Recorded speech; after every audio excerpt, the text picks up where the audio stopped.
first time I realized my wife wanted more than just a divorce. I was lying in a hospital bed with no memory of how I gotten there. When I opened my eyes, bright white lights burned into my vision, machines beeped beside me, and a doctor stood at the foot of my bed with a serious expression. He calmly explained that I had suffered a severe reaction after consuming an unknown substance, and that if I had arrived at the hospital even an hour later, the outcome could have been much worse. My mind raced as I tried to remember what had happened before everything went black. I remembered coming home from work exhausted, sitting down for dinner with my wife, Emily, watching her pour me a glass of red wine with a warm smile, taking only a few sips, and then feeling dizzy before everything faded into darkness. That was the last clear memory I had. A few minutes later, Emily rushed into the room, crying as she hugged me tightly, and thanked God that I was alive. Anyone watching would have believed she was a perfect, loving wife. She held my hand, kissed my forehead, and kept telling everyone how terrified she had been. Yet something about her behavior felt strangely unnatural. Her tears looked convincing, but her eyes showed no fear. Her voice trembled, but her hands were perfectly steady. It was almost as if she had rehearsed every emotion before walking into my hospital room. I tried to convince myself that I was simply confused because of everything that had happened, but a small voice in the back of my mind refused to stay quiet. 3 days later, I was discharged from the hospital and returned home. At first glance, everything looked normal, but as I walked into the kitchen, I immediately noticed something strange. Every dish had been washed. Every wine glass had disappeared. Every bottle had been thrown away, and every surface had been scrubbed until it looked brand new. Emily had never been the type of person who cleaned the kitchen immediately after dinner. In 12 years of marriage, she always left everything until the following morning, yet now every possible trace of that night had vanished. When I jokingly asked why she had suddenly become so organized, she smiled and replied that she simply wanted me to come home to a clean house after such a terrible experience. Her answer sounded reasonable, but it didn't erase the uneasy feeling growing inside me. Over the next 2 weeks, Emily transformed into what anyone would call the perfect wife. She cooked my favorite meals every evening, reminded me to take my vitamins, canceled nights out with her friends, and constantly asked whether I needed anything. She never argued, never complained, and never left my side for very long. To everyone else, it probably looked like she was taking wonderful care of her recovering husband. But the more affectionate she became, the more uncomfortable I felt. It wasn't genuine concern that I saw in her eyes. It was careful calculation. Every smile felt practiced. Every kind gesture seemed planned. And every conversation sounded as though she were trying very hard to convince me that nothing unusual had happened. Then, without warning, everything changed. One quiet afternoon, a process server knocked on our front door and handed me an envelope. Inside were divorce papers. My heart pounded as I read page after page filled with accusations that painted me as a completely different person. According to the documents, I had become emotionally abusive, financially controlling, irresponsible, and dangerously unstable. The allegations claimed I had developed a drinking problem, manipulated my wife's finances, and created an unsafe home environment. None of it was true, as I stood there in complete disbelief. Emily quietly walked into the hallway with tears in her eyes and whispered that she couldn't live like this anymore. She claimed I had changed after work stress had taken over my life, and that she was only trying to protect herself. Looking at her, I suddenly realized she wasn't asking for a divorce because our marriage had failed. She already had a carefully prepared story, and I was supposed to become the villain in it. Within days, my entire life began falling apart. Friends who used to call me every weekend suddenly stopped answering their phones. Neighbors who had always smiled avoided eye contact whenever I walked outside. Even some of my relatives began asking whether everything Emily had said was true. She had been telling people for weeks that I was becoming unstable, that I drank heavily every night, and that she feared for her safety. The lies spread faster than I could defend myself, and before long, people who had known me for years started believing the version of me she had created. It felt like I was watching my own reputation collapse while being completely powerless to stop it. Determined to fight back, I met with my attorney, Michael Reeves. After carefully reading every page of the divorce petition, He leaned back in his chair and studied me for several seconds before asking a simple question. Did you do any of these things? I answered without hesitation. Absolutely not. Michael nodded slowly and told me he believed me. Those 4 words meant more than I could explain, because almost nobody else seemed willing to give me the benefit of the doubt. Then he said something that stayed with me long after our meeting ended. People who prepare accusations as detailed usually believe they've already removed every piece of evidence that could prove them wrong. As I drove home, I couldn't stop thinking about that sentence. If Emily was so confident, what exactly did she believe had disappeared forever? That night, I couldn't sleep. Around 2 o'clock in the morning, I quietly walked downstairs for a glass of water and noticed a faint light coming from the backyard. Emily was sitting on the patio talking on her phone. I wasn't trying to spy on her, but before I could walk away, I heard her laugh softly and say, "Once the divorce is finalized, he'll lose everything." My entire body froze. After a short pause, she continued, "No, he still doesn't suspect anything." I couldn't hear the other person's voice, but I knew enough to realize that whoever was on the other end of the call wasn't simply a friend offering emotional support. I quietly stepped away before she noticed me and returned upstairs pretending I had heard nothing at all. The following morning, I acted exactly as I always had. I smiled, made breakfast, wished Emily a good day, and even thanked her for making coffee. Inside, however, every instinct told me I was standing in the middle of something much larger than an ordinary divorce. Later that afternoon, I returned to my office and began searching through old files and storage boxes, hoping I might find something that could explain what was happening. While cleaning out my desk, I discovered an old digital voice recorder I had completely forgotten about. Years earlier, I had used it to record business meetings, personal reminders, and occasional notes about home renovation projects, so I wouldn't forget important details. Curious, I charged a battery and began scrolling through dozens of old recordings. Most were exactly what I expected: business discussions, contractor meetings, and random reminders. But one folder labeled Home Notes immediately caught my attention. I opened the folder and selected a recording created months earlier. At first, all I heard was the sound of dishes clinking in the kitchen, followed by distant footsteps moving through the house. Then Emily's voice became clear. She sounded relaxed, almost amused, as she spoke to someone she believed I couldn't hear. A man's voice answered her.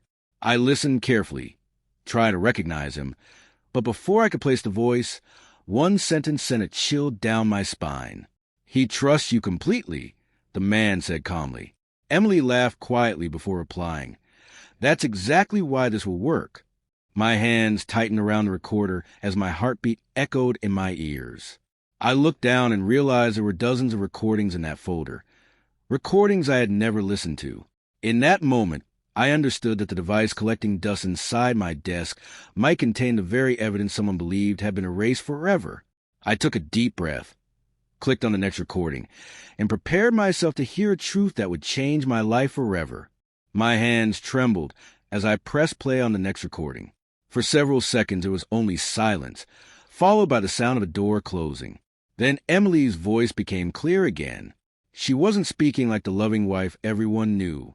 Her tone was cold, confident, and almost amused. "Once he signs the divorce papers, everything becomes simple," she said. The same unidentified man replied, "Just stay patient. He's too trusting to see what's happening." My heart pounded as I listened. I had no idea who the man was. But one thing had become painfully obvious. My marriage hadn't started falling apart by accident.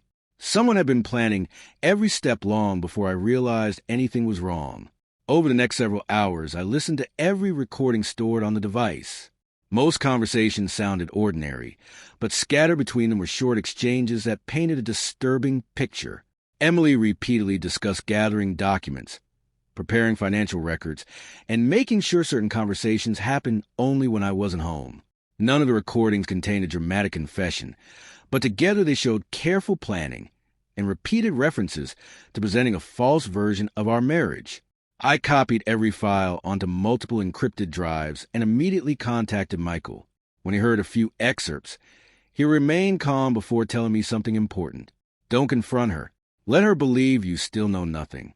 If these recordings are authentic and legally admissible, They may completely change the direction of this case. For the next 3 weeks, I acted exactly as Emily expected. I packed a small suitcase, moved into a rented apartment, answered her emails politely, and never once hinted that I had discovered the recordings. She grew more confident every day. Through our attorneys, she demanded the house, most of our savings, and long-term financial support. She claimed I had emotionally manipulated her for years and insisted she feared for her safety. Reading those allegations was painful, but Michael reminded me that confidence often makes people careless. Every new statement she submitted became another opportunity to compare her claims with the timeline preserved inside those recordings. The day of the divorce hearing finally arrived. The courthouse was crowded, and several of Emily's friends sat behind her, offering sympathetic smiles. She entered the courtroom dressed in a conservative gray suit, looking calm and composed. When our eyes met, she barely acknowledged me. Instead, she whispered something to her attorney before taking her seat. I looked across the room at Michael, who simply nodded once. That small gesture reminded me that panic would only help the other side. Whatever happened, the facts would matter more than appearances. The hearing began with Emily's attorney presenting her version of our marriage. He described me as controlling, unpredictable, and emotionally unstable. Emily testified that she had spent years living in fear and claimed the hospital incident proved I had become reckless with alcohol and medication. As she spoke, several people in the gallery quietly shook their heads, clearly believing every word. I sat silently, resisting every temptation to interrupt. Michael had warned me that reacting emotionally would only strengthen the image they were trying to create. So I listened, even when every sentence felt like another attack on my character. When it was our turn, Michael stood slowly and began asking simple questions. He didn't argue. He didn't accuse. Instead, he carefully walked through dates, timelines, financial records, and phone logs. Several of Emily's statements immediately conflicted with documented evidence. She claimed certain arguments happened on days when I had actually been traveling for work. She insisted she had handled household finances alone, yet bank records show we approved major decisions together. Small inconsistencies began appearing one after another. They weren't dramatic on their own, but together they raised obvious questions about the reliability of her testimony. Finally, Michael requested permission to present additional evidence. The judge reviewed the filing, confirmed that the recordings had been disclosed to the proper legal process, and allowed a limited portion to be played. The courtroom became completely silent. The first recording echoed through the speakers. Emily's voice calmly discussed how much I trusted her, followed by references to preparing for the divorce long before she claimed our marriage had become unbearable. Another recording followed, in which she spoke about making sure her public story matched the documents she intended to submit. No single sentence decided the case, but the recordings directly contradicted key parts of her testimony. For the first time that morning, Emily's confidence disappeared. She repeatedly looked toward her attorney, whispering urgently as additional recordings established a timeline that conflicted with several of her earlier statements. The judge paused the proceedings more than once to review the evidence carefully. Rather than focusing on dramatic accusations, the court concentrated on consistency, credibility, and documentation. The contrast between the recordings and Emily's sworn testimony became increasingly difficult to ignore. After both sides completed their arguments, the judge announced a short recess before delivering a decision. Those 30 minutes felt longer than the previous 3 months combined. I sat alone outside the courtroom, staring at the floor, wondering whether the truth would finally outweigh the rumors that have followed me since the divorce began. When the clerk called everyone back inside, the room fell completely silent. The judge explained that divorce cases depend heavily on credible evidence and truthful testimony. After reviewing the documents, financial records, witness statements, and audio recordings, the court found significant inconsistencies in several of Emily's allegations. As a result, the judge declined to accept many of the claims that formed the basis of her request for an unequal financial settlement. Instead, the property will be divided according to the applicable law and the supported evidence presented to the court. My reputation hadn't been magically restored in a single afternoon, but the narrative built against me had collapsed where it mattered most, in front of the court. As people slowly left the courtroom, Emily remained seated for several seconds, staring silently at the table in front of her. She no longer looked confident or victorious. She looked like someone who had underestimated the importance of the truth. Michael quietly gathered our files and shook my hand before saying, "You didn't win because of revenge. You won because you kept records, stayed calm, and let the evidence speak." Walking out of the courthouse, I realized something important. The hardest part of the past few months hadn't been the legal battle or the public accusations. It had been doubting whether the truth would ever be enough. That old recorder, forgotten in a desk drawer for years, hadn't saved my life by itself. Careful documentation, patience, and refusing to let anger control my decisions had done that. As I stepped into the afternoon sunlight, I understood that some endings don't come with celebration. Sometimes the greatest victory is simply walking away with your name, your integrity, and the chance to begin again.